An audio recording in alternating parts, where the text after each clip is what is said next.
En ce moment, d'après ce qu'on a appris sur l'Iran, il semblerait que deux équipes soient sur place.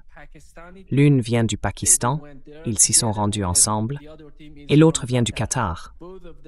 Les deux essaient de discuter avec les Iraniens. Je ne sais pas exactement quel est leur ordre du jour dans ces discussions. Il me semble que la délégation qatari représente en quelque sorte les États arabes, les pays du Conseil de coopération du Golfe, tandis que la délégation pakistanaise représente les États-Unis. Mais d'une certaine manière, les grandes questions restent les mêmes: le détroit d'Ormuz et le programme nucléaire iranien. Et la vraie question, c'est de savoir combien de temps vont durer les négociations sur ce programme nucléaire et ce qu'il adviendra de l'uranium enrichi qui se trouve toujours en Iran. On a appris hier que le guide suprême iranien a déclaré qu'il n'était pas question que cet uranium enrichi quitte le pays.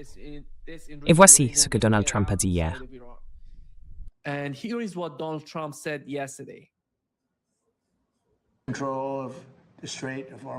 Le contrôle du détroit d'Ormuz, comme vous le savez, c'est nous, avec notre blocus.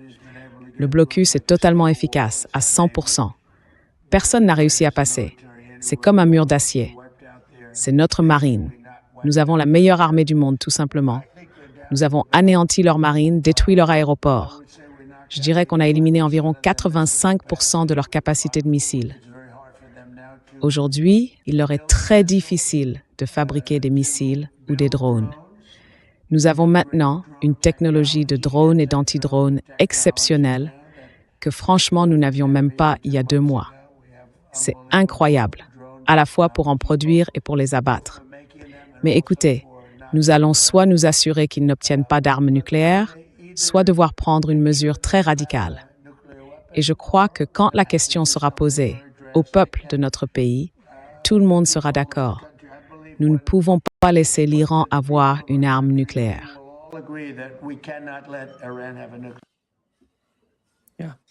Larry, allez-y. Qui est le monsieur enceinte à sa gauche? Il me un ballon de basket. Larry, allez-y. Quelle est votre compréhension de la situation?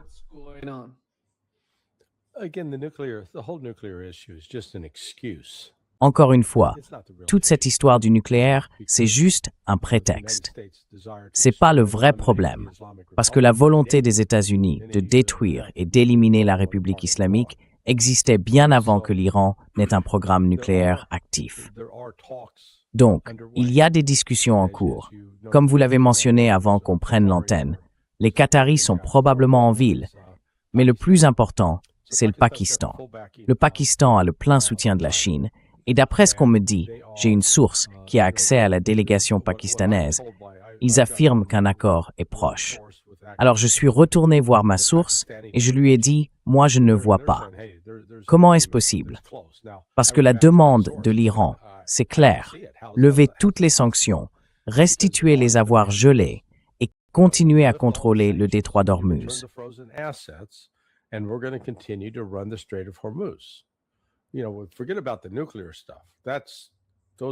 Tu sais, oublions un peu le dossier nucléaire. En ce moment, ce sont les principales exigences de l'Iran, et je ne vois pas Donald Trump prêt à les accepter. Bien sûr, ce serait formidable s'il le faisait. Le monde s'en porterait mieux, et on serait sur la voie du redressement. Mais franchement, je ne le vois pas faire ça. Cela dit, encore une fois, Trump ment. D'après les gardiens de la Révolution, au cours des dernières 24 heures, et c'était il y a environ 1 heure, 35 navires, y compris des pétroliers, des porte-conteneurs et d'autres bâtiments commerciaux, ont traversé le détroit d'Ormuz sous la coordination des gardiens, avec une escorte de sécurité. Donc non, ce n'est pas un fonctionnement normal, mais on dirait bien que le détroit d'Ormuz commence à être géré par l'autorité du détroit du Golfe Persique, la PGSA, que l'Iran a mise en place.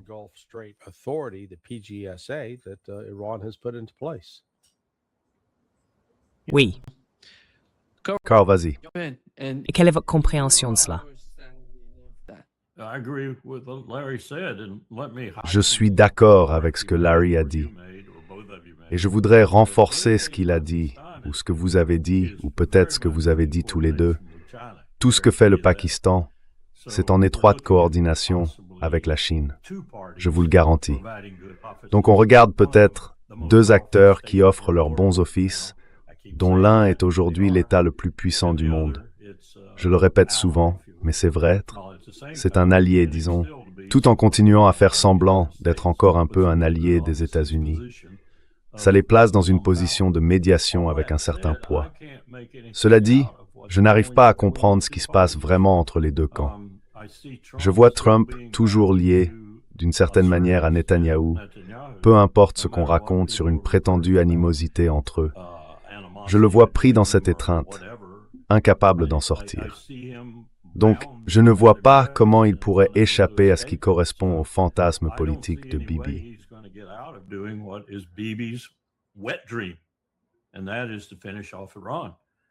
Et l'objectif, c'est d'en finir avec l'Iran, d'en faire une sorte d'entité morcelée peuplée de Bantoustan, ou peu importe comment on l'appelle. Et ça, je pense que ça reste le facteur dominant ici. Peu importe à quel point Trump essaie de brouiller les pistes, avec toutes ces hésitations qui, au final, ne mèneront à rien d'autre qu'à une reprise des hostilités, si je comprends bien la situation. Et je crois bien comprendre les déploiements de force et le reste aussi. La situation paraît de plus en plus sombre, jour après jour, surtout si on envisage une action militaire, qu'elle soit limitée pour sécuriser l'uranium, disons, ou plus large pour en finir avec l'Iran, avec une puissance aérienne massive qui est en réalité la seule chose que nous ayons dans notre arsenal. Je ne sais pas, je ne peux plus dire où ce type veut en venir. J'ai l'impression qu'il veut désespérément s'en sortir. C'est la seule réalité que je perçois. Mais il est aussi pris au piège.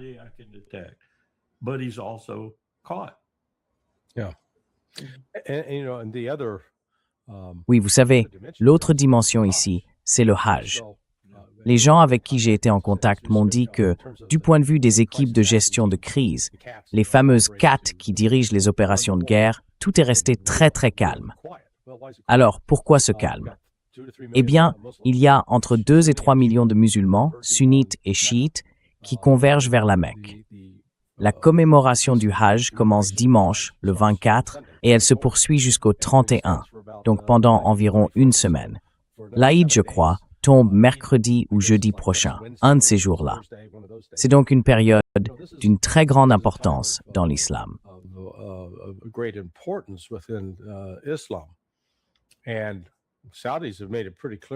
Et les Saoudiens ont été très clairs avec les États-Unis. Ils ne permettront pas que l'Arabie saoudite serve de base de lancement pour quelque opération militaire américaine que ce soit. En fait, on m'a dit par quelqu'un qui, à mon avis, est bien placé pour le savoir, que les États-Unis ont déplacé toutes leurs opérations de ravitaillement en vol vers l'Irak. Elles ne se font plus dans l'espace aérien saoudien. Donc, si les Saoudiens continuent d'empêcher les États-Unis de mener des opérations aériennes depuis l'Arabie saoudite, les options militaires de Trump se réduisent considérablement. Il se retrouve alors contraint à un couloir très étroit à travers l'Irak, ce qui crée en réalité de nouvelles vulnérabilités.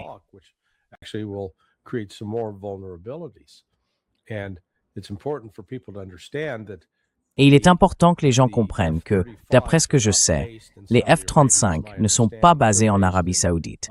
Ils sont stationnés en Jordanie, sur la base aérienne Mouafaq al-Salti, ou bien en Israël.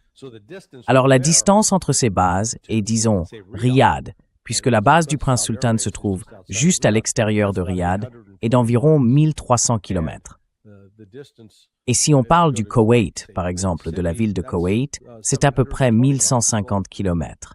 Or, ces avions n'ont qu'une autonomie d'environ 900 km. Ils doivent donc être ravitaillés en vol avant même d'atteindre l'est de l'Arabie saoudite ou l'est du Koweït. Et ensuite, leur rayon d'action reste limité. Ils n'ont clairement pas l'autonomie nécessaire pour pénétrer profondément en Iran.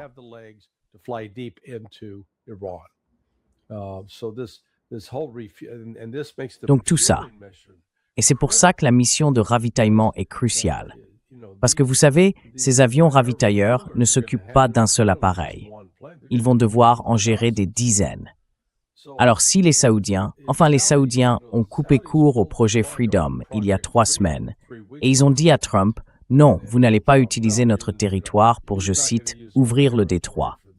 Et Trump a dû dire, bon, on met l'opération Freedom en pause. Mais en réalité, ce n'était pas une pause. On leur a simplement coupé le courant. Donc maintenant, il reste à voir si à l'avenir, les Saoudiens, avec le soutien du Qatar et du Koweït, disent aux États-Unis, vous savez quoi, c'était sympa, on a apprécié la collaboration, mais on va accepter les offres russes et chinoises pour un parapluie de sécurité. Parce qu'avec eux, on a moins de risques de se faire bombarder.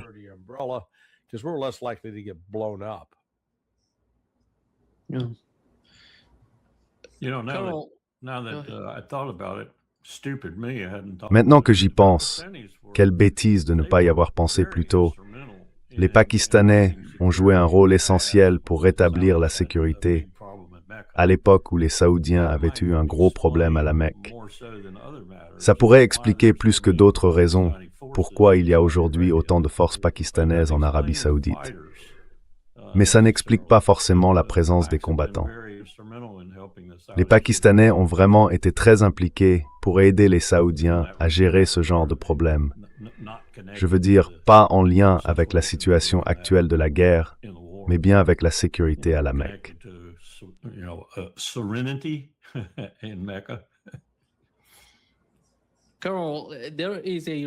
Colonel, selon un rapport de CNN et d'autres médias, l'Iran dépasserait tous les délais pour reproduire les armes qu'il avait utilisées pendant la guerre, en 40 jours de conflit.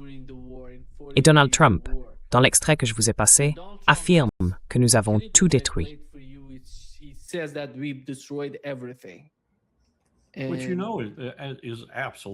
Franchement, c'est du grand n'importe quoi. Même les petites choses qu'il a dites sur l'armée de l'air et la marine, c'est du n'importe quoi. Si on regarde les navires qu'ils ont perdus et ceux qu'ils ont réellement détruits dans la marine, par exemple, et qu'on compare ça au nombre total qu'ils possèdent, parce qu'on parle ici de petites embarcations, pas de destroyers ni de croiseurs, alors son idée selon laquelle il aurait anéanti la marine iranienne, c'est du pur délire. Mais dire que la marine iranienne est puissante, au sens où on parle d'une vraie puissance navale, ce n'est tout simplement pas exact. C'est une marine côtière, une marine capable, avec des missiles de moyenne portée, de causer peut-être quelques dégâts, mais ce n'est pas une force militaire redoutable face à la marine des États-Unis et à ce qu'elle est capable de faire. Donc tout ça, c'est absurde. Et il continue à le répéter. On dirait qu'il a une bobine dans la tête qui se déroule toute seule. Et à chaque fois qu'elle se déroule, ça devient encore plus ridicule.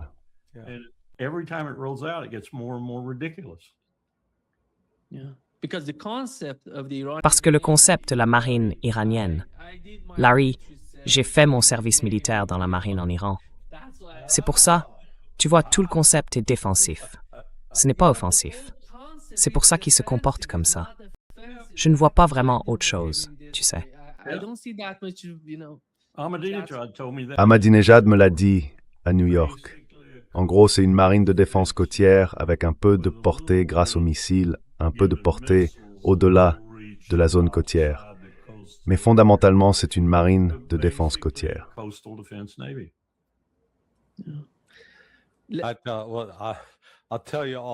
Je te raconterai ma blague sur la marine en dehors de l'antenne. Elle n'est sans doute pas très appropriée pour ton émission. Je crois que ma blague sur la marine aujourd'hui, ce serait l'amiral Bradley Cooper en train de témoigner devant le Congrès. Ce regard de cerf pris dans les phares, il illustre parfaitement ce qu'on disait autrefois à Newport, à l'école de guerre navale. Les officiers de surface n'ont pas de cervelle.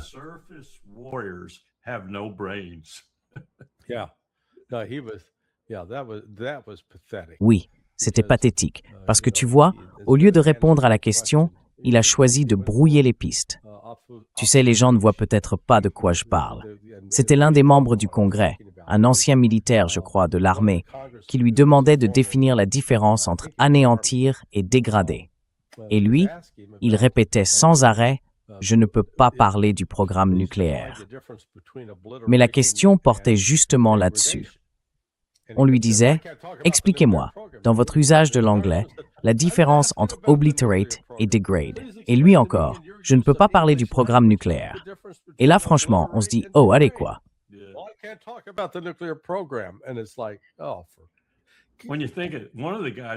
Quand on y pense, l'un de ceux qui l'ont vraiment descendu, c'était Seth Moulton, du Massachusetts. Oui, c'est de lui que je parlais. C'est un Marine. Ah, c'était un Marine? D'accord. Oui, il était diplômé de Harvard au moment du 11 septembre, et il s'est fait un peu connaître, ce qui est plutôt mérité. Il a quitté Harvard et s'est engagé dans les Marines à cause du 11 septembre. Oui. Oui. Larry, les États-Unis ont envoyé 2 destroyers équipés d'armes laser et on parle de tirs de drones dans la région.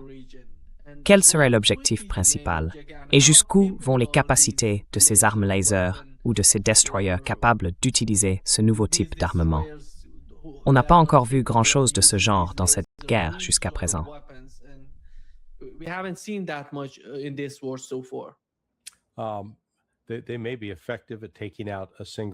Ils peuvent être efficaces pour abattre un seul drone.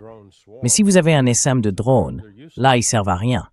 Et l'Iran utilise justement des SM de drones, plusieurs drones lancés en même temps. Donc encore une fois, j'étais content de voir l'amiral Cole, je crois que c'est son nom. Il témoignait. Daryl Caudle. Oui, Daryl Cole. Il a confirmé tout ce que je dis depuis le début. En gros, on n'a pas la puissance militaire nécessaire pour envoyer des forces là-bas. Si on envoie des navires dans le détroit d'Ormuz, ils seront détruits. Et pas par une seule arme ou une seule méthode. Non, l'Iran dispose de tout un éventail de moyens. J'appelle ça son orchestre du chaos. Ils ont de nombreux sous-marins, des drones sous-marins, des drones de surface, des navires rapides, les fameux Bogamers, équipés de missiles anti-navires. Ils ont aussi des missiles de croisière pour la défense côtière, des missiles balistiques à courte portée et des drones aériens. Bref, ça fait une sacrée puissance de feu, capable de frapper un destroyer ou n'importe quel autre navire. Et c'est pour ça que je tire mon chapeau à l'amiral. Il a bien compris qu'on n'allait pas se jeter là-dedans, parce qu'on se ferait pulvériser.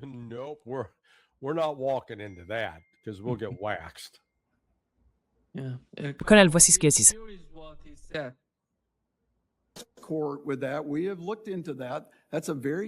Nous avons étudié la question. C'est une mission très difficile, surtout dans ce détroit étroit quand il est contesté. Dans un environnement de ce type, déminer le détroit d'Ormuz ou assurer des missions d'escorte, ce n'est vraiment pas simple. Il faudra donc parvenir à une situation où le détroit est ouvert avec un cessez-le-feu globalement accepté avant de pouvoir lancer ces opérations à grande échelle. Donc vous dites que, selon vous, il n'est pas possible de...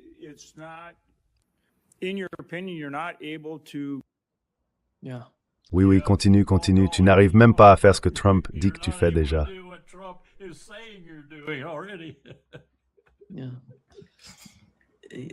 Oui. Donc, colonel, ça veut dire qu'il n'y a pas de solution militaire à ce qui se passe dans le détroit d'Ormuz. Et ça, c'est vrai depuis le début de la guerre.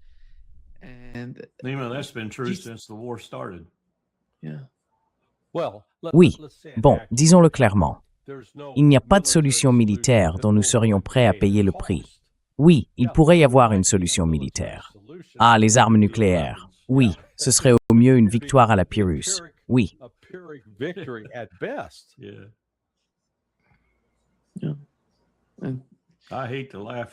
Je déteste en rire, parce que j'entends de plus en plus de discussions sur les armes nucléaires.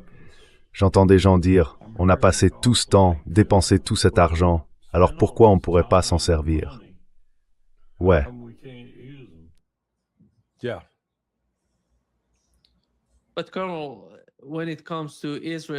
Mais colonel, quand il s'agit d'Israël, on sait qu'il y a un rapport qui dit que Donald Trump et Netanyahou ont leur propre désaccord sur la poursuite de la guerre. Et Netanyahou, lui, veut vraiment continuer cette guerre. D'ailleurs, ce n'est pas lui qui la mène directement.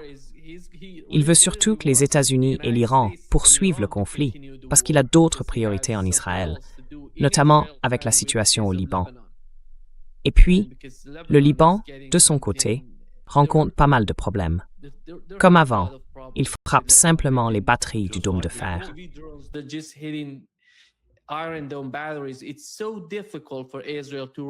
C'est très difficile pour Israël de remplacer ces batteries sur le long terme, surtout si le temps passe et qu'on voit la même chose se reproduire encore et encore.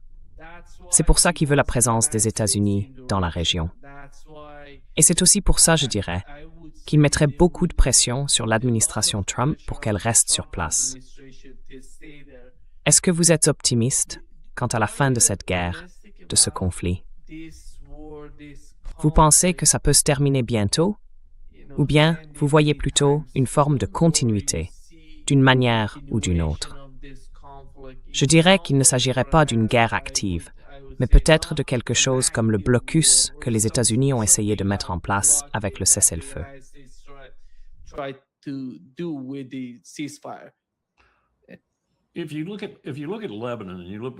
Si on regarde le Liban et qu'on revient à 1982, à l'époque où Ariel Sharon était ministre de la Défense et en quelque sorte l'architecte de cette invasion, eh bien si on regarde leur retrait ignominieux, et je dis bien ignominieux, qu'ils ont rendu encore plus ignominieux en massacrant des gens dans les camps au moment de leur départ, un épisode dont ils refusent toujours de parler et qu'ils continuent de nier.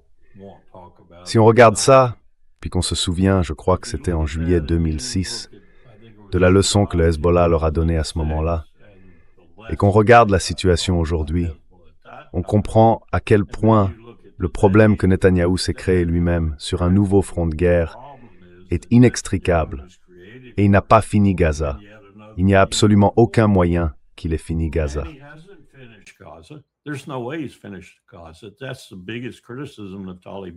C'est la plus grande critique que Tali Bennett et d'autres lui adressent.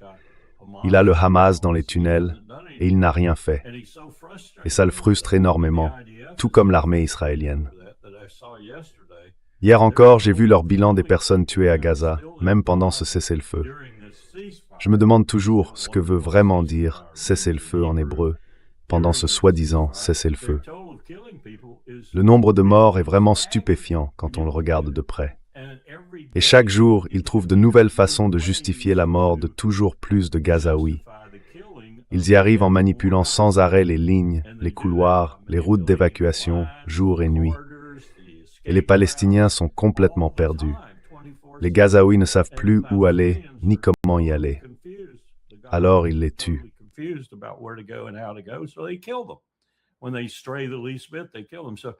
Quand ils s'écartent ne serait-ce qu'un peu, ils les tuent. Et la Cisjordanie, j'en ai même pas encore parlé, ni de Jérusalem-Est. Il a déjà fort à faire. Oui, il veut qu'on règle le problème en Iran. Est-ce qu'il se joindrait à nous si pour en finir, on lançait une attaque aérienne sans précédent? Oui, probablement. Il engagerait ses avions. On aurait aussi l'armée de l'air israélienne dans le coup. Et peut-être qu'il ferait une pause au Liban pendant ce temps-là. Mais on parle seulement de 10 ou 11 jours, je dirais, de bombardements jour et nuit. Donc il pourrait supporter ça. Mais je ne pense pas qu'il va reculer, ni là-bas ni ailleurs. À mon avis, il est engagé jusqu'au bout et ça va lui retomber dessus.